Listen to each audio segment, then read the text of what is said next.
The reason to participate for me was, in a large part, just to do something that seemed like a massive challenge.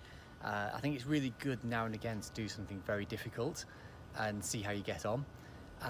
To win it was absolutely incredible. I went in hoping I could win, went in wanting to win, but you always go into these things not being sure if you've done enough training or not.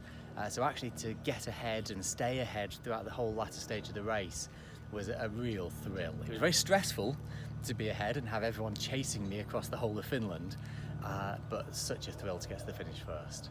I did quite a lot of planning for the race. We had a fixed route that we were all meant to follow, so I had that in advance and quite carefully went over it on maps, made notes of places where I could find food, which became really important at certain places where it might be 8 or 10 hours or more between shops.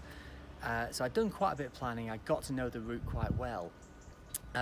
In terms of coping with it on the road, it never really became a problem because there was always something to think about. There was always some planning or preparation or thinking about strategy.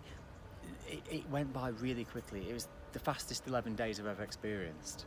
One of the things with this sort of riding is I find I get absolutely in the moment. I'm never bored. I'm always thinking about what needs to be done.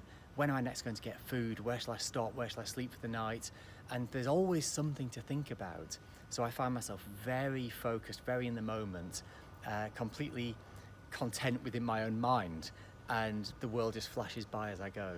The support I got and the contact I had with people over social media while I was racing was incredibly important. It meant so much. I couldn't respond to everything, but just riding along and seeing messages ping up on my phone and people giving me messages of encouragement, it really, really helped. And it would be possible when you're hundreds of miles from anywhere in the middle of a forest to feel quite isolated at 3 a.m, but I never did. I always felt there were people there with me watching over, and that changed everything.